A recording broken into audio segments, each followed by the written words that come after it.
It's a major issue. I do think it's a major issue, the Russia investigation. But it's not going to it's not going to like rip apart our democracy like people are making it sound. It isn't very, in my opinion, in terms of how it affects our political landscape, it's nothing close to Watergate. It's nothing close to that. It doesn't affect our government in that type of way. I mean, we have to stop talking about this as if it's some war crime against the United States, because it's not. Based on what I've read, it's serious, but it's not that serious. It's not Watergate. Everybody chill, please. This isn't a very big deal. It's not going to be a very big deal for our government. Our government's going to go on. There's going to be a Republican, even if Trump is impeached. Chill out. It's fine. It's like, even if Trump gets caught in this, at worst it's some type of Bernie Madoff type thing. It's not actually it doesn't actually show you the weakness of our government. That's not what it is. Trump didn't win because of Russia, no matter what people tell you. Okay, Trump didn't win because of that. And guess what? We have to live with it, whether or not what happens. I hope justice is served, but it's not. Nobody should be scared for our democracy because of this. The reports have nothing to do with our actual democracy. The reports have more to do with Trump's business and Russian banks. That's it. Anyway, so moving on today, let's get into some more sports. So last night, Isaiah Thomas plays for the Cleveland Cavaliers. His first game back from injury. And they looked very, very good last night. Isaiah can put the ball in the basket, pick and roll, create good matchups. LeBron doesn't have that much of a load on him offensively.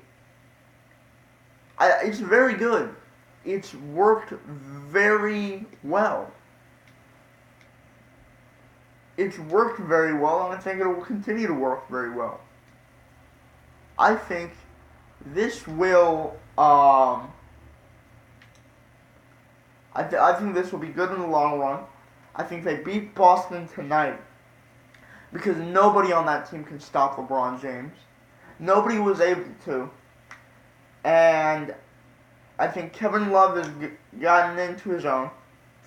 And I think it's a rather convincing win because I think LeBron James is motivated, and at the first bell is going to take a large swing and hit and hit and hit, and it's not going to be a first round knockout, but it's going to be one of those bashings that Boston's got to be weary, okay, because they're not even at full strength going into this game. And it's very smart by LeBron not to put Isaiah Thomas in, because by not putting Isaiah Thomas in and still winning in Boston, with Boston having a full arsenal, that, my friends, is a major intimidator. LeBron is a part of the mental game here. He's so intelligent mentally. If they lose this game, you still realize that Isaiah Thomas, if he comes back, can make a large impact. Right? Cleveland feels that way and they're confident. And Boston still got to fear Cleveland, even if they do win tonight. Right? Because they're not that because they haven't seen Cleveland at full strength yet.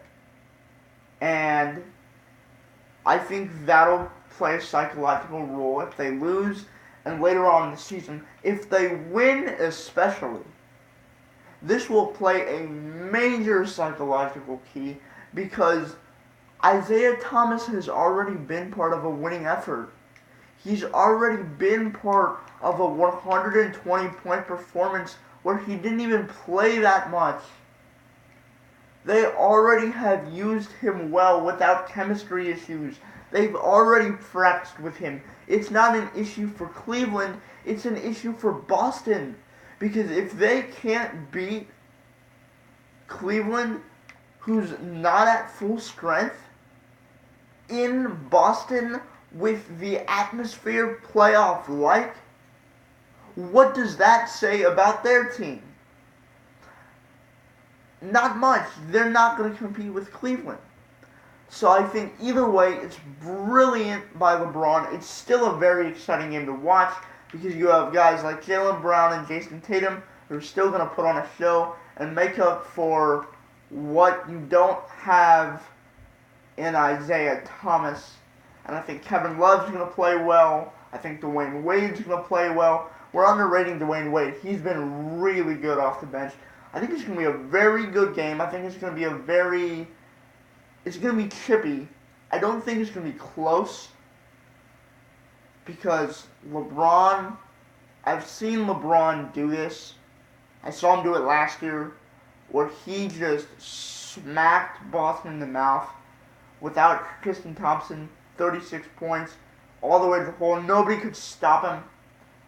And I think they're going to smack Boston in the mouth even bigger because they have Jay Crowder who can play defense.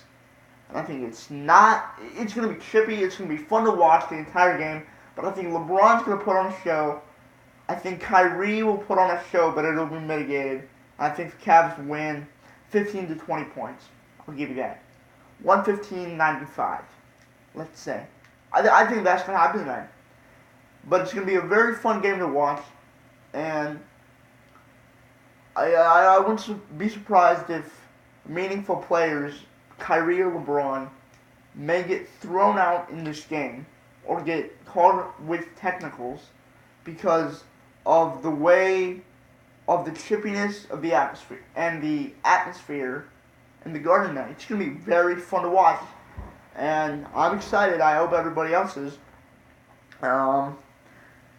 In other news, Carson Palmer has retired. What do I think about Carson Palmer? He put up stats, sure. You know why he put up stats? Because of the way we throw the ball in the NFL, the way the ball is thrown now, the stats are overinflated. He didn't win meaningful games. He didn't do meaningful things in the big moments. He's not a Hall of Famer in my book. He's at best above average.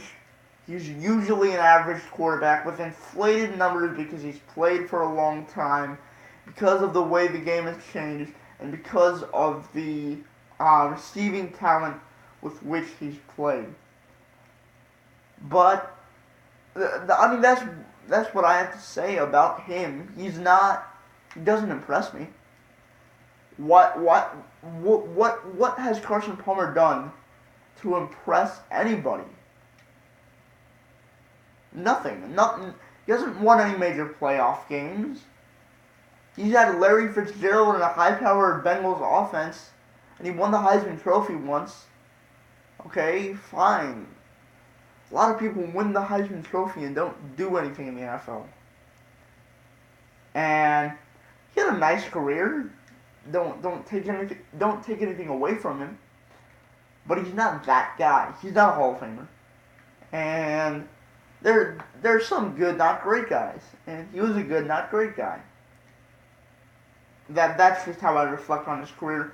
Not a meaningful retirement, shall I say. what this does bring me to is the discussion about the draft, the NFL draft, and potential landing spots. I haven't seen much of Josh Rosen. I've seen enough of Sam Darnold. I've seen enough of Baker Mayfield. I've seen enough of Josh Allen. And I'm going to talk about that next on the Ashish and Ryan Sports and Political Podcast. And then, again, my big concern for American foreign policy and what we have to be aware of when it comes to the Iranian revolution that's going on right now. I know everyone thinks it's a good thing. I also think it's a good thing, but we have to be extremely careful with how we judge it. Because if we overplay our hand, we could be in a serious mess for a long time. And by serious, I mean very serious. All that up next.